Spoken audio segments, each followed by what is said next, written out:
감사합니다.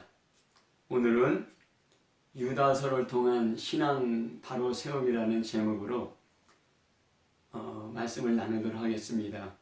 유다서 전체를 살펴보겠는데 시리즈로 나누어서 여러 번 설교하도록 하겠습니다. 오늘은 유다서 1절, 2절의 그 인사 말씀을 나누도록 하겠습니다. 오늘 말씀을 읽겠습니다. 예수 그리스도의 종요 야고보의 형제인 유다는 부르심을 입은 자 곧 하나님 아버지 안에서 사랑을 얻고 예수 그리스도를 위하여 지키심을 얻은 자들에게 편지하노라. 긍휼과 평강과 사랑이 너에게 더욱 많을지어다. 아멘. 이 말씀을 가지고 말씀을 나누도록 하겠습니다. 성경은 우주의 시작과 끝, 인간 역사의 시작과 끝을 이야기하고 있습니다. 성경의 마지막 책 계시록에서 인간의 심판과 우주의 마지막을 증언하고 있습니다. 이 계시록 직전의 책이 유다서입니다.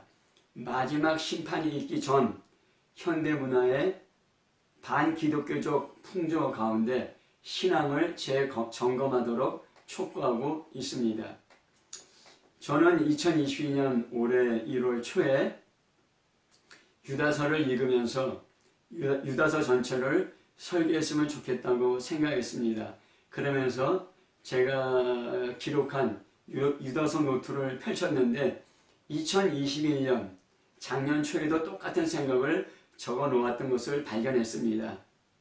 제가 작년에는 여러 가지 일로 설교를 못했는데 올해는 꼭 해야겠다는 결심을 하게 되었습니다. 그래서 이제 3월달부터 유다서 전체를 유다서를 통한 신앙 바로 세우기라는 그 시리즈 설교를 하도록 하겠습니다. 유다서는 1장 25절의 짧은 책입니다. 하지만 이 짧은 유다서를 통해서 하나님은 마지막 때를 살아가는, 마지막 때를 준비하는 우리 그리스도인들에게 꼭 필요한 말씀을 하고 계십니다. 유다서 전체의 구조를 보면 유다서 1절, 2절 오늘 읽은 말씀입니다. 이게 문안 인사이고 3장 3절부터 16절까지는 배교자, 이단에 대해서 얘기하고 있고 17절부터 23절까지는 배교자에 대한 지침에 대해서 얘기하고 있습니다. 그리고 24절, 25절은 마지막 축복으로 이 편지를 끝내고 있습니다.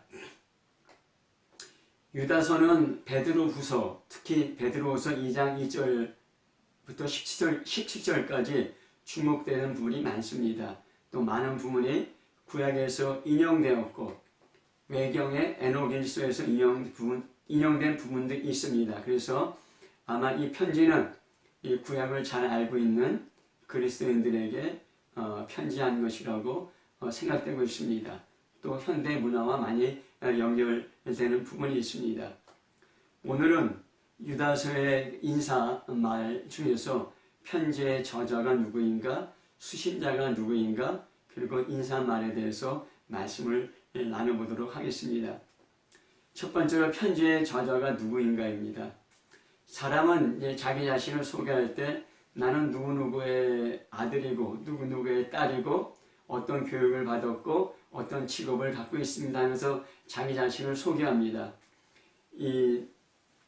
오늘 그 유다서에서 저자 유다는 자기 자신을 소개하는데 예수 그리스도의 종이요 야고보의 형제라고 소개하고 있습니다. 그러니까 유다는 내가 누구인가를 밝힐 때 제일 첫 번째로 밝히는 것이 예수 그리스도의 종이라는 것을 밝히고 두 번째는 야고보의 형제라고 그 혈연관계, 그 육신의 관계를 얘기하고 있습니다. 먼저 그 육신의 관계부터 살펴보도록 하겠습니다. 야고보의 형제인 유다라고 얘기하고 있습니다. 신약의 4명의 유다가 등장하고 있습니다. 제일 유명한 사람은 가룟 유다입니다. 가룟 유다는 스스로 목매어 죽었습니다. 그 다음에 12사도 중에 하나인 사도 유다입니다. 마태복음, 마가복음, 누가복음에 그 12제자의 이름이 나오는데 그 12제자의 이름이 서로 틀립니다. 그래서 이제 많은 의문이 있는데 그 마태복음 10장 3절, 마가복음 3장 18절에 다데오라는 그 예수님의 12제자 중에 한 사람이 언급되고 있고 그 다음에 누가복음 6장 13절에는 다데오라는 이름은 없고 야고보의 아들 그 유다라는 그 이름이 나오고 있습니다. 그래서 이 다데오가 그 유다일 것이라고 추측하고 있고 또 그렇게 생각하고 있습니다. 이 유다는 12사도 중에 하나는 유다는 그 바돌로메와 함께 아르메니아에서 순교한 것으로 알려지고 있습니다. 그 다음에 이제 세 번째는 초대교회의 리더 유다입니다. 사도행전 15장 22절에 보면은 이에 사도와 장로와 온 교회가 그 중에서 사람들을 택하여 바울과 바나바와 함께 안디옥으로 보내기를 결정하니 곧 형제 중에 인도자인 바사바라 하는 유다와 실라더라. 초대 예루살렘 교회에서 이방 그리스도인에 대한 문제에 대해서 결정을 내렸습니다. 율법을 지켜도 되는지 율법을 지키지 않아도 되는지 그리고서 그 결정을 내린 것을 바울과 바나바와 그리고 유다와 실라와 함께 그 안디옥 교회로 그 결정사항을 알려주러 보냈습니다. 그러니까 여기서 인도자 바사바라는 유다와 실로라고 했는데 인도자는 얘기는 지도자라는 얘기입니다. 그러니까 그 이 유다도 초대 예루살렘 교회의 지도자 중에 하나였고 바사바라 하는 유다라 했는데 바사바는 안식일의 아들이라는 뜻입니다. 그래서 이 안식일의 아들이라는 그런 이 별명을 가진 유다가 있었습니다. 그리고 예수님의 동생인 유다입니다. 그 마태복음 6장 3절에 이 사람이 마리아의 아들 목수가 아니냐. 이 사람은 예수를 말한 것입니다. 야고보와 요셉과 유다와 시몬의 형제가 아니냐. 그 너희들이 우리와 함께 여기 있지 아니하냐 하고 예수를 대적한지라.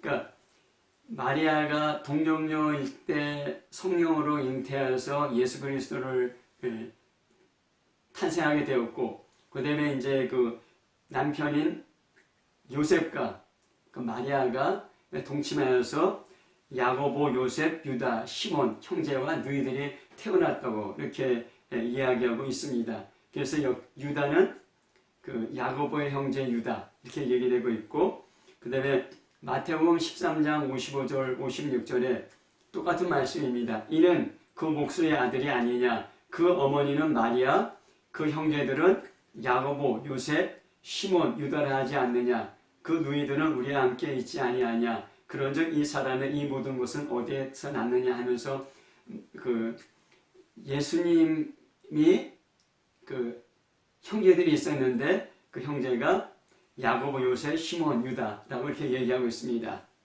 그래서 이 야고보는 그 초대 예루살렘 교회의 첫 번째 주교라고 이렇게 얘기되고 있습니다.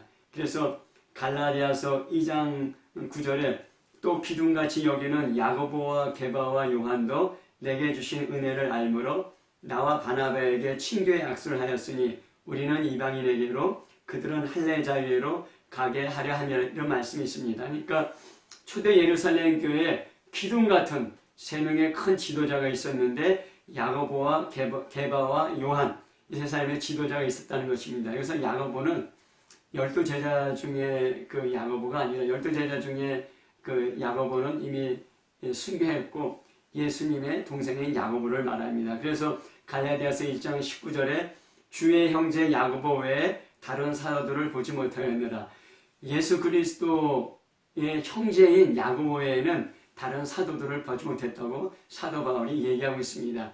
그래서 여기 유다서의 저자의 유다는 자기가 야고보의 그 형제라고 야고보의 형제인 유다라고 말했을 때 이 유다는 예수님의 형제인 야고보, 그 초대 예루살렘 교회의 기둥 같은 지도자, 초대 예루살렘 교회의 첫 번째 주교라고 불리우는 야고보의 형제인 그 유다를 말하는 것입니다. 근데 우리가 좀 살펴볼 게 있는데, 그 캐톨릭에서는 마리아는 동정녀로 살았다고 그렇게 주장합니다.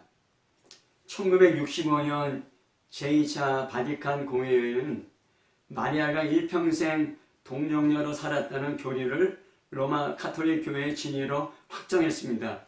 이미 그 이전에 이제 교황들이 그 마리아는 동정녀로 살았다는 그런 주장을 했고, 그런 주장들을 그 제2차 바티칸 공회의회는 진리로 확정했다는 것입니다. 그래서 교회 헌장 제52항 가톨릭 교회 교리서 제499조에 이렇게 말하고 있습니다. 마리아가 평생 동정녀로 살았다면은 우리가 읽은 마태복음 6장 3절에 이 사람이 그 마리아의 아들 목수가 아니냐, 야고보와 요셉과 유다와 시몬의 형제가 아니냐, 그 말씀과 배치되는 것입니다. 그리고 주의 형제 야고보에는 보지 못했다고 말한 갈라디아서 1장 9절의 말씀과도 배치되는 것입니다. 마리아는 동정녀로 성령으로 예수님을 출생하게 했지만은 그 외에는 요셉과 부부관계를 맺고 자녀들을 출생한 것입니다. 마리아가 일평생 동정녀로 살았다는 그 교리의 배후에는 그 플라톤의 이원론,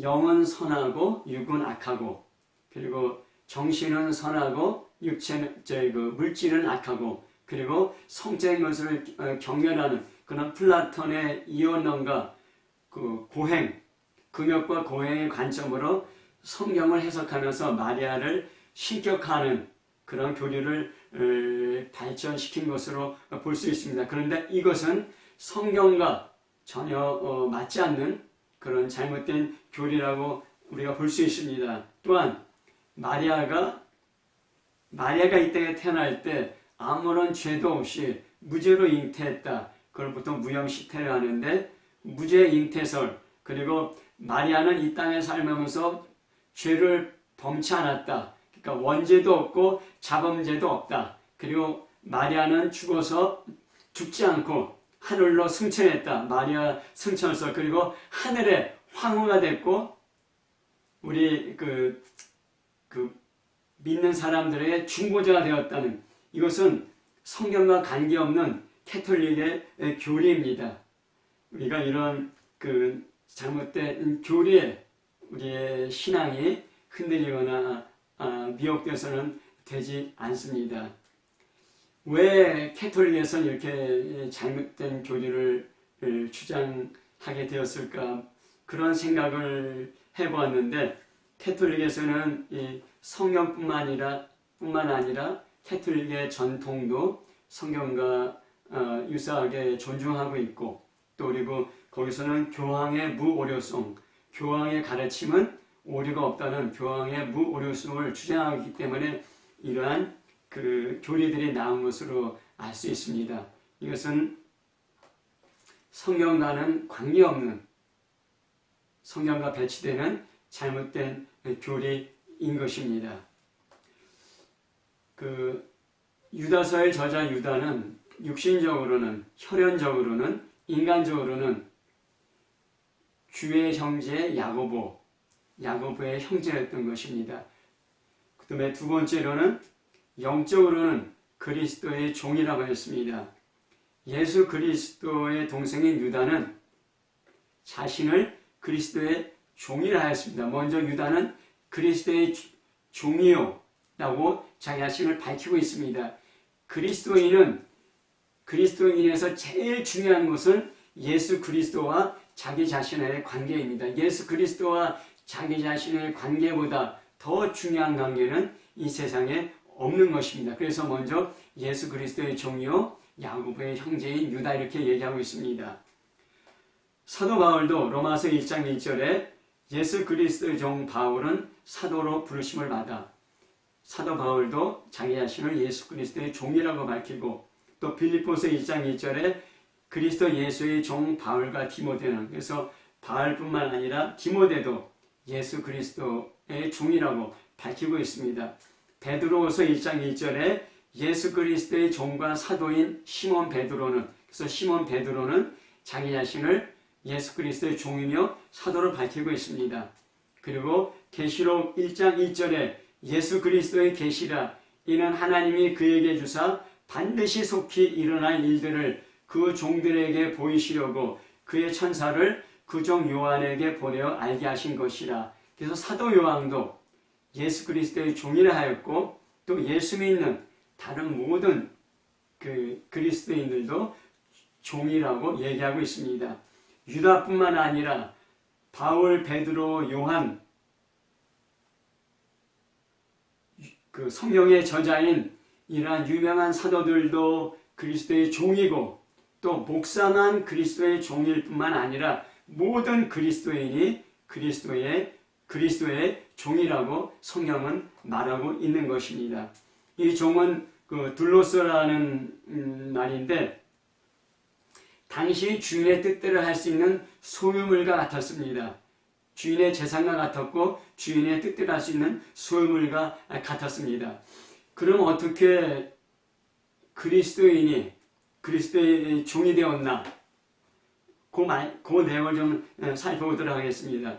계시록 5장 9절부터 10절에 그들은 내 생물과 24장로들입니다. 새 노래를 불러 이르되 두루마리를 가지시고 그 인봉을 떼기에 합당하도다. 일찍이 죽음을 당하사 각 족속과 방언과 백성과 나라 가운데서 사람들을 피로 사서 하나님께 드리고, 그러니까 예수님의 십자가에서 흘린 피로 사람을 사서 하나님께 드렸다는 것입니다. 그래서 그 사람들은 하나님의 종, 그리스도의 종이 되었다는 것입니다. 우리가 옛날에는 돈을 주고 어떤 사람을 노예로 사거나 종으로 샀습니다. 그래서 그 노예나 종은 자기를 산 주인에게 순종하며 그 종은 주인을 섬기게 됩니다. 마찬가지로 예수님은 돈으로 우리를 산 것이 아니라 자기 목숨으로 십자가에서 피를 흘려 그 피로 우리를 사서 하나님께 드려서 우리는 하나님의 종, 그리스도의 종이 되었다는 것입니다. 그런데 좀 특별한 종입니다. 계시록 5장 10절에 보면은 그들로 우리 하나님 앞에서 나라와 제사장들을 삼으셨으니 그들이 땅에서 왕노릇 하리로다 하였습니다. 우리는 종인데, 그리스도의 종, 하나님의 종인데 하나님의 나라가 되었다는 것입니다. 우리가 하나님 나라의 지정, 이 땅에 있는 하나님 나라의 지정, 그러니까 우리는 그리스도의 대세가 된 것입니다. 그리고 우리가 제사장입니다. 그래서 하나님께 예배드리고 다른 사람들을 위해서 기도하며 다른 사람들을 위해서 기도하는 그런 우리가 제사장이 되었고 또 우리가 이 땅에서 왕노릇 한다는 것입니다.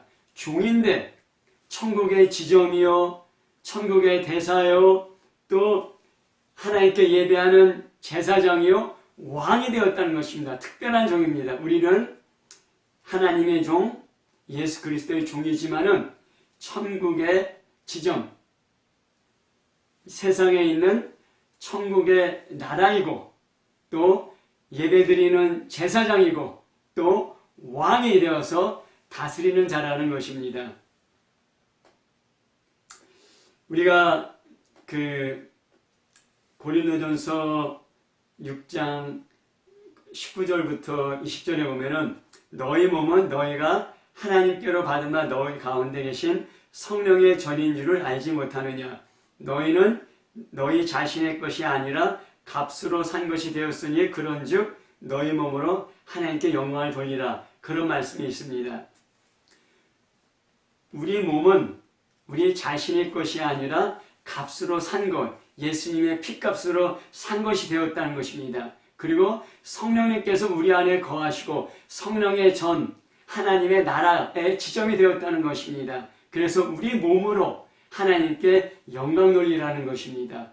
내 영광을 구하는 삶이 아니라 하나님께 영광 돌리는 삶이 되었다는 것입니다. 그래서 고린도전서 7장 23절에 똑같은 말씀입니다. 너희는 값으로 사신 것이니 사람들의 종이 되지 말라 하였습니다. 우리들로 하여금 사람들의 종이 되지 말라는 것입니다. 우리 위에 있는 어떤 사람의 종이 되지 말고 내가 내 자신의 종이 되지 말고 하나님의 종이 되라는 것입니다. 그러면은 예수님이 우리를 핏값을 주고 우리를 사셨는데 누구에게서 우리를 사신 것입니까? 사망 권세를 가진 마귀에게서 우리를 사신 것입니다. 요한일서 3장 8절에 보면은 죄를 짓는 자는 마귀에게 속하나니 마귀는 처음부터 범죄함이니라. 하나님의 아들이 나타나신 것은 마귀의 일을 멸하려 하시니라 하였습니다. 죄를 짓는 자는 마귀에게 속합니다. 우리는 살면서 행동으로, 말로, 생각으로 죄를 짓습니다. 그래서 우리는 마귀에게 속하게 되고 마귀의 소유물이 됩니다. 그래서 이 죄의 값은 사망인데 예수께서 우리 죄를 위해서 대신 죽으시고 그 피를 흘리시고 피값을 지불하여서 마귀로부터 죄로부터 영원한 사망으로부터 우리를 사시고 해방하신 것입니다.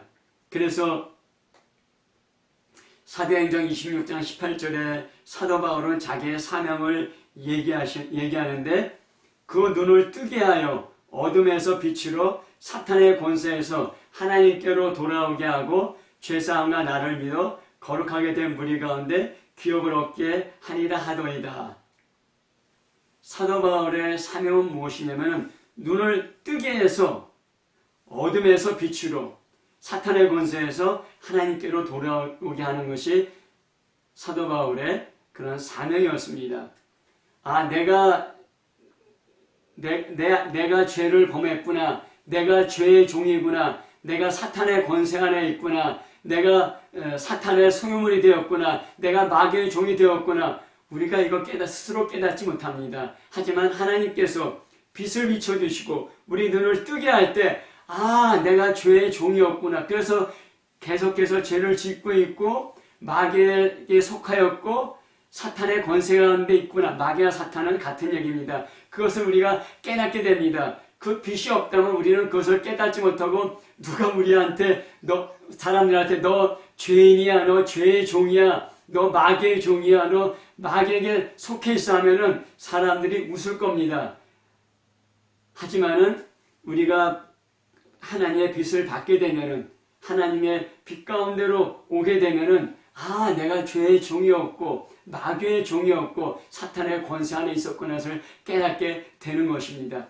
사도 바울의 사명이 어둠에서 빛으로, 그래서 사탄의 권세에서 하나님의 권세로 사람을 이끄는 것이 사도 바울의 사명이었고 뿐만 아니라 우리 그리스도인의 사명이 되는 것입니다. 그래서 우리가 살펴볼 것은 예수님은 우리를 죄에서 마귀에게서 자기 피를 흘려서 피값으로 우리를 다시 사신, 우리를 다시 살려주신 구세주일 뿐만 아니라 우리의 주인, 우리의 주님, 우리의 왕이 된다는 것입니다. 그래서 예수님은 그리스도, 구세주일 뿐만 아니라 Lord, 주님, 주인, 왕이 되는다는 것입니다. 사도행전 2장 36절에 그런즉 이스라엘 온 집은 확실히 알지니 너희가 십자가에 못 박은 이 예수를 하나님이 주와 그리스도가 되게 하셨느니라. 주라는 얘기는 Lord, 주인, 왕이란 얘기입니다. 그리고 그리스도라는 얘기는 Christ, 구원자라는 얘기입니다. 예수님은 죄에서 우리를 구원한 구원자, 구세주, 메시아일 뿐만 아니라 우리의 주인, 우리의 왕, 우리의 주님이 된다는 것입니다. 그래서 주 예수 그리스도라고 우리가 얘기하고 있지 않습니까? 그때 로마가 지배하는 시대였습니다. 로마가 지배하는 시대에 로마의 통치 안에 살던 사람들은 황제를 Lord, 주님이라 했습니다. 황제가 주님이었습니다. 그런데 황제가 주님이 아니라 예수님이 주님이다 할 때 그 그리스도인들은 어떤 대우를 받게 되겠습니까? 간단하게 설명하면은 여기 조선시대에 세종대왕이 있습니다. 그래서 세종대왕을 임금님이라 불렀고 왕이라 불렀습니다. 그런데 세종대왕이 임금이 아니고 세종대왕이 왕이 아니고 참된 임금, 참된 왕은 예수님이다. 그렇게 했을 때 그 조선시대에 살던 그리스도인들은 어떠한 처우를 받게 되겠습니까? 그런 처우를 예상함에도 불구하고 황제가 Lord, 황제가 주님, 황제가 주인, 황제가 왕이 아니고 예수님이 주님, 예수님이 왕, 예수님이 주님이라고 고백하였던 것입니다. 예수님은 구세주, 구원자, 그리스도, 메시아입니다. 맞습니다. 하지만 그것뿐만 아니라 우리의 주님이시고 주인이시고 왕이 되는 것입니다. 그래서 사도행전 5장 29절 31절에 베드로와 사도들이 대답하여 이르되 사람보다 하나님께 순종하는 것이 마땅하니라. 너희가 나무에 달아 죽인 예수를 우리 조상의 하나님이 살리시고 이스라엘에게 회개함과 죄사함을 주시려고 그를 오른손으로 높이사 임금과 구주로 삼으셨느니라. 예수님은 구세주일 뿐만 아니라 임금, 왕이라는 것입니다. 그래서 이것을 우리가 분명히 알고 믿지 않는다면 하나님 말씀에 대해서 우리가 가볍게 여기고 내 생각과 내 뜻과 내 소원대로 사는 그런 명목상의 그리스도인이 되기 쉽습니다. 예수님은 그리스도 구원자이십니다. 구세주입니다. 그뿐 아니라 Lord, 주님, 주인, 왕이십니다. 예수 믿고 죄에서 구원받았다면 예수님을 주님으로, 주인으로, 왕으로 섬겨야 합니다. 말씀에 순종하는 것입니다. 그런데 베드로서 2장 1절에 그러나 백성 가운데 또한 거짓 선지자들이 일어났나니 이와 같이 너희 중에도 거짓 선지자들이 있으리라. 그들이 멸망하게 된 이단을 가만히 끌어들여 자기들을 사신 주를 부인하고 임박한 멸망을 스스로 취하는 자들이라 하였습니다.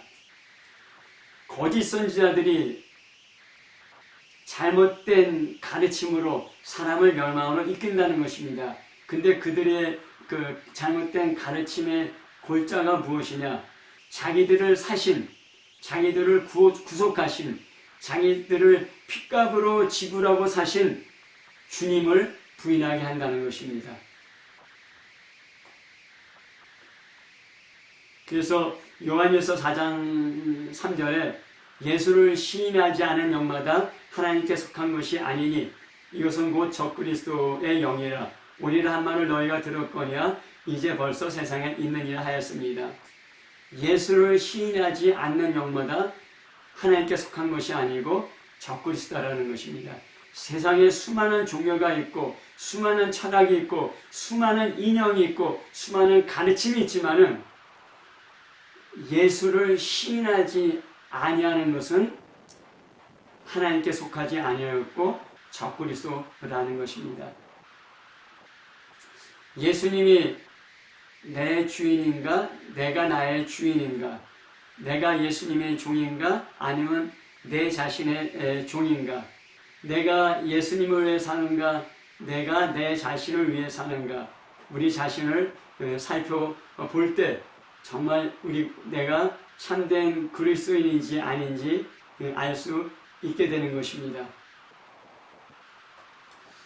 그 다음에 두 번째로 편지의 수신자입니다. 편지의 수신자를 부르심을 받은 자, 곧 하나님 안에서 사랑을 얻고 예수 그리스도를 위해서 지키심을 받은 자라 하였습니다. 부르심을 받은 자라 하였습니다. 그래서 부르심을 받은 자라는 얘기는 교회를 말합니다. 교회는 에클레시아라는 얘기인데 에크와 칼레오라는 단어에서 나왔습니다. 에크는 몸으로부터, 칼레오는 부르다는 것입니다. 하나님이 세상에서 구원자 예수 그리스도로 불러내신 사람들의 모임이 교회입니다. 그래서 부르심을 받은 자, 곧 교회에 유다가 편지하는 것입니다. 로마서 1장 7절에 보면은 로마 교회 교인들을 로마에서 하나님의 사랑하심을 받고 성도 부르심을 받은 모든 자에게 이렇게 얘기했습니다. 그러니까 성도로 부르심을 받은 자, 그게 바로 로마 교회 교인들이었습니다. 또 고린도 교회 교인들에게 고린도전서 1장 2절에 보면은 고린도에 있는 하나님의 교회, 곧 그리스도 안에서 거룩하여지고 성도라 부르심을 받은 자들과 또 각처에서 우리의 주, 곧 그들과 우리의 주 대신 예수 그리스도의 이름을 부르는 모든 자들이라 했습니다. 부르심을 받은 자, 이것이 교회를 말하고, 교회는 성도라 부르심을 받은 자들이라고 또 같이 얘기하고 있습니다. 하나님께서 모든 사람을 부르십니다. 근데 부르실 때 응답하여야지 부르심을 받은 자가 됩니다. 하나님의 부르심을 거절하면은 부르심을 받은 사람이 되지 못하고 세상 가운데 예수님께로 불러낸 모임에 참여하지 못하게 되는 것입니다. 근데 이제 그 사람은 하나님 아버지 안에서 사랑을 얻은 자라였습니다. 우리가 잘 아는 말씀입니다. 요한복음 3장 16절에 하나님이 세상을 이처럼 사랑하사 독생자를 주셨으니 이는 저를 믿는 자마다 멸망치 않고 영생을 얻게 하려 하심이라 하였습니다. 하나님은 모든 사람을 사랑합니다. 근데 하나님의 사랑의 최고, 하나님 사랑의 절정이 무엇이냐면은 예수 그리스도입니다. 그래서 예수 그리스도를 우리들에게 주셨습니다. 예수 그리스도를 영접하는 것, 예수 그리스도를 받아들이는 것이 얻는 것입니다. 하나님 안에 있어야 사랑을 얻을 수가 있습니다. 부모가 자녀를 사랑합니다. 자녀를 사랑하지 않는 부모는 없습니다. 하지만 자녀가 부모 싫다고 부모를 떠나 먼 곳에 가게 되면 부모의 사랑을 받을 수가 없습니다. 하나님을 의지하는 것, 이것이 하나님 안에 있는 것이고 이것이 믿음이라고 할 수 있습니다. 믿음은 하나님을 의지하고 하나님 말씀에 순종하는 것이고 이것이 하나님 안에 있는 것이고 하나님 안에 있는 사랑을 받게 되는 것입니다. 우리 누가복음 15장의 탕자의 비유를 알고 있습니다. 그 탕자가 자기가 원하는 대로 살고 싶다고 아버지한테 유산을 미리 받아서 먼 곳에 나가서 살다가 재산을 다 탕진하고 먹을 것이 없게 돼서 돼지 우리에서 쥐염 열매를 먹게 되는 신세가 되었습니다. 집 나가서 고통당하는 탕자를 하나님이 아버지가 여태 사랑하고 있었습니다. 그래서 아버지는 탕자가 돌아오기를 기다리고 있었습니다. 아버지가 그 탕자를 사랑하고 있었지만은 그 탕자는 아버지의 사랑을 얻지 못했습니다. 왜냐하면은 아버지를 떠나서 자기 마음대로 살려고 허랑방탕하다가 돼지 우리에서 쥐염염을 먹고 있는 그런 형편에 있게 된 것입니다. 그래서 그 탕자가 아버지를 생각하고 고통 가운데 아버지께 돌아왔습니다. 그러면서 아버지를 만나서 다시 그 아버지의 사랑을 얻으며 금가락지를 끼고 좋은 옷을 입고 그리고 살찐 그 소와 양을 잡은 음식을 먹게 되었습니다. 아버지의 사랑을 얻은 것입니다. 아버지의 사랑은 그 탕자가 아버지 옆에 있을 때뿐만 아니라 아버지를 멀리 떠나 있을 때도 아버지는 여전히 사랑하고 있었습니다. 하지만 멀리 떠나 있을 때는 아버지의 사랑을 얻지 못한 것이었습니다. 근데 아버지께 가까이 와서 아버지를 의지하고 살아갈 때 아버지의 사랑을 얻게 된 것입니다. 하나님 안에서 사랑을 얻은 자, 하나님을 거부하고 하나님을 거절하고 자기 마음대로 내가 원하는 대로 살겠다고 떠나간 사람이 아니라 하나님께 와서 하나님을 의지하고 하나님의 사랑을 얻은 자가 된 사람들, 그 사람들이 바로 그리스도인인 것입니다. 그 다음에 그리스도를 위해서 지키심을 받은 자, 그리스도를 위해서 지키심을 받은 자를 했지만은 이것은 그리스도 안에서 지키심을 받은 자, 그리스도에 의해서 지키심을 받은 자, 다 이렇게 번역될 수 있습니다.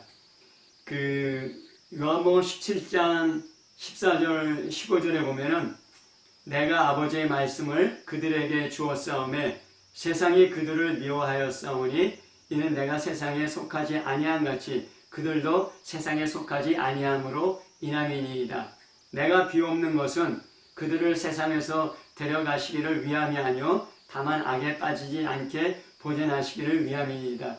예수님이 이제 돌아가시 전에 마지막 기도한 내용이 있는데 그리스도인들을 세상이 미워한다는 것입니다. 왜 세상이 미워하느냐? 그리스도인들이 세상에 속하지 않고 하나님 아버지께 속하였기 때문이라는 것입니다.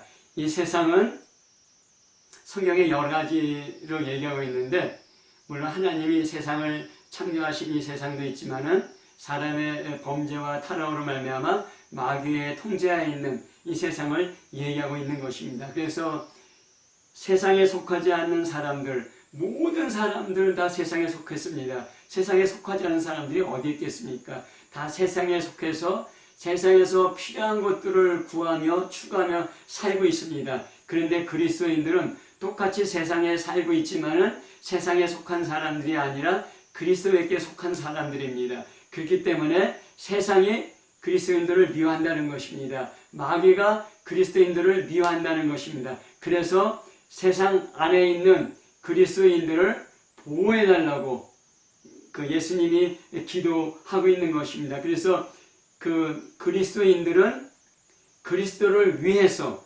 그리스도 안에서 지키심 받은 자가 되는 것입니다. 계시록 3장 10절에 내가 나의 인내의 말씀을 지켰은즉 내가 또한 너를 지켜 시험의 때를 면하게 하리니 이는 장차 온 세상에 임하여 땅에 거하는 자들을 시험할 때라. 이 마지막 때 온 세상에 임하여 세상에 있는 모든 사람들을 시험하는 그런 시험의 때가 있고 그런 고통의 때가 있는데 그런데 그리스도인들이 하나님의 말씀을 지켰기 때문에 또한 그리스도께서 우리를 지키신다는 것입니다. 우리가 어떻게 그리스도를 위해서 그리스도 안에서 지키심을 받느냐? 내가 하나님의 말씀을 지킬 때 하나님께서 우리를 지키신다는 것입니다.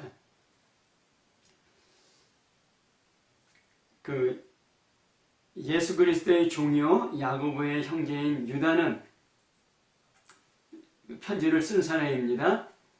부르심을 받은 자, 교회를 말합니다. 곧 하나님 아버지 안에서 사랑을 얻고 예수 그리스도를 위하여 예수 그리스도 안에서 지키심을 받은 그들에게 편지한다고 이 편지에 송신자와 수신자가 나와 있습니다. 그리고 인사말이 나와 있습니다. 뭐라고 인사말이 나와 있냐면은 긍휼과 평강과 사랑이 너에게 더욱 많을지어다. 뭐라고 인사하니? 우리는 인사할 때 전에 우리가 못 살고 어려울 때는 식사하셨습니까? 진지 드셨습니까? 아침에 이렇게 얘기했습니다. 왜 그러냐면 그때 우리가 하루하루 먹고 사는 게 힘들었기 때문에. 근데 이 그리스도인에게 뭐라고 인사말 하냐면은 긍휼과 평강과 사랑이 너에게 더욱 많을지어다. 그리스도인에게 가장 필요한 것이 무엇이냐? 하나님의 사랑과 하나님의 긍휼과 하나님의 평강이라는 것입니다. 그것이 가장 중요하고 가장 필요한 것이기 때문에 긍휼과 평강과 사랑이 너에게 더욱 많을지어다. 이렇게 그 인사말을 하고 있는 것입니다.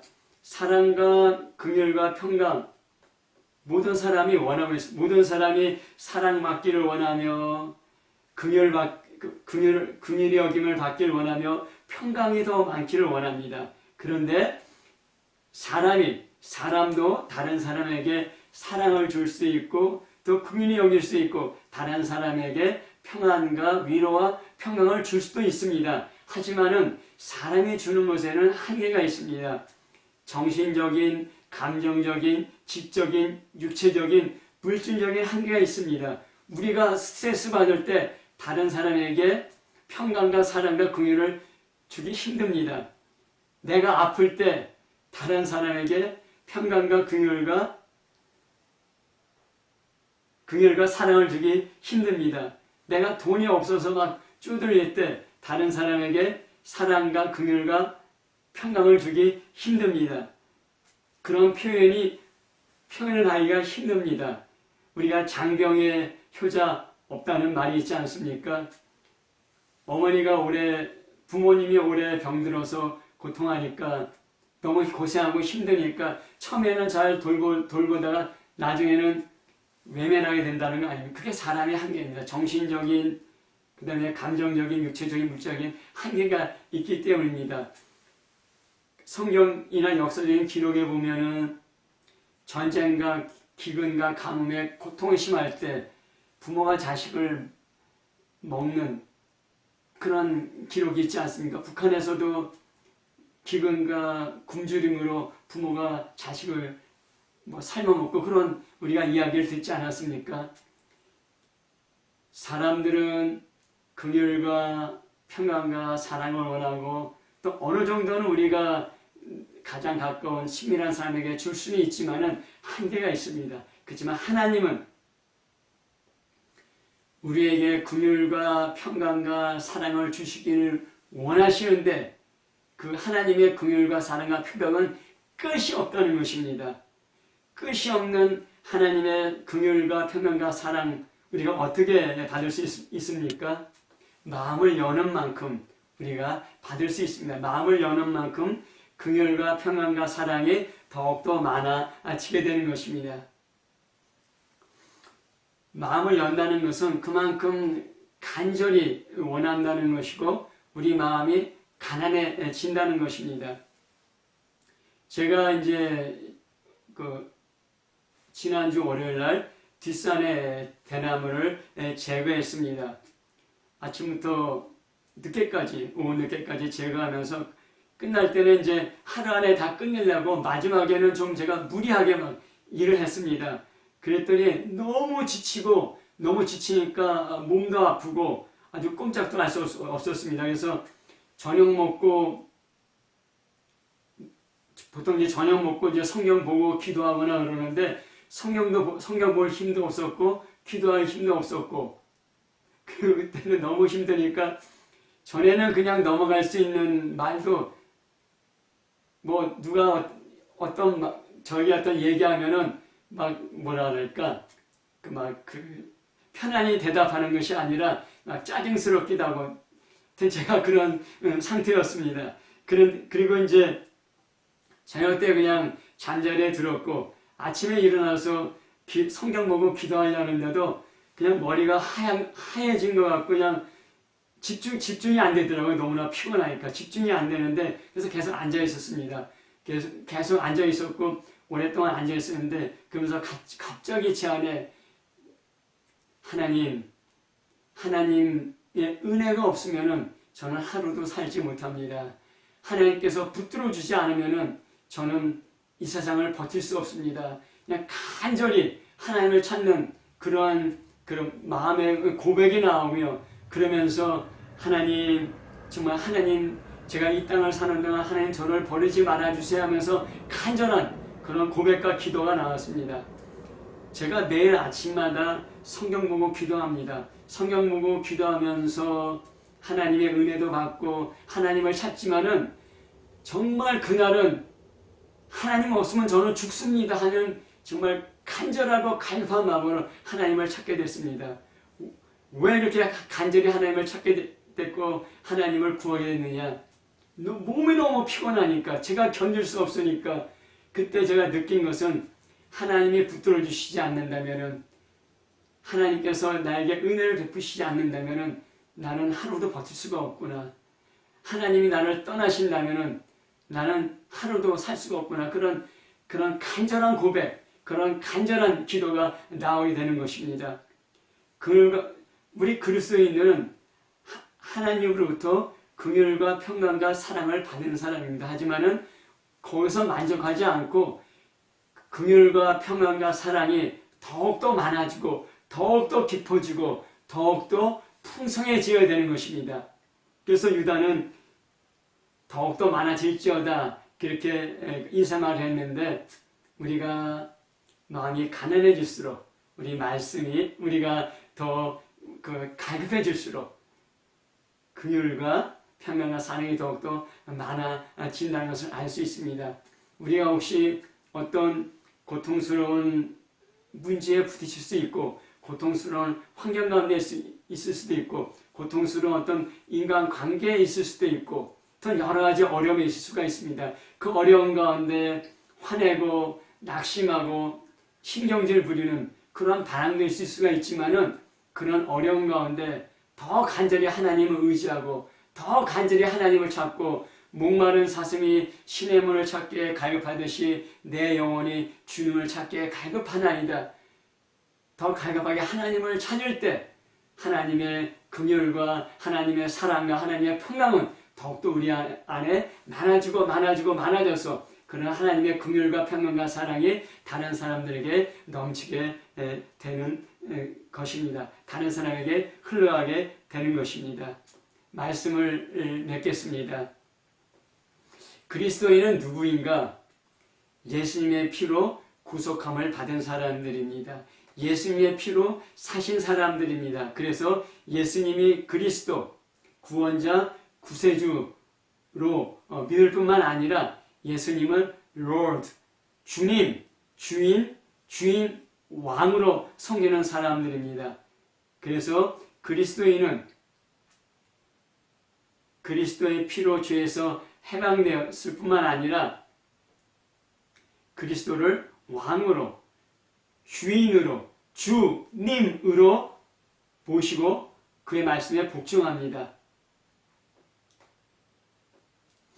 그래서 그리스도인은 또한 부르심을 받은 자, 하나님은 계속 우리를 부르십니다. 그 부르심을 듣고 응답하고 순종하는 사람이 바로 그리스도인이고, 하나님 안에서 사랑을 얻은 자, 하나님을 의지하고 하나님을 가까이하고 하나님의 사랑을 거절하고 거부한 것이 아니라 하나님의 사랑을 받아들이는 자, 바로 그 사람이 그리스도인인데, 하나님 사랑의 최고, 하나님 사랑의 절정은 예수 그리스도를 영접하는 것이라 했습니다. 그리고 그리스도를 위해서 지키심을 받은 자, 하나님 말씀을 지킬 때 우리가 그리스도를 위해서 지킴을 받게 되는 것입니다. 우리가 참된 그리스도인입니까? 우리 자신에게 스스로 질문할 필요가 있습니다. 그러면은 또 다시 우리에게 질문하는 것은 긍휼과 평강과 사랑이 더욱더 많아지도록 간절한 마음으로, 갈급한 마음으로, 가난한 마음으로 하나님을 바라고 예수님을 찾는 그런 삶이 되어야 할 것입니다. 그래서 긍휼과 평강과 사랑이 더욱더 많아지고 더욱더 넘치는 그리스도인이 되어서 세상을 이기고 자기 자신을 이기고 죄를 이기고 마귀를 이기고 승리하는 삶이 되시기를 예수 이름으로 축복합니다. 아멘.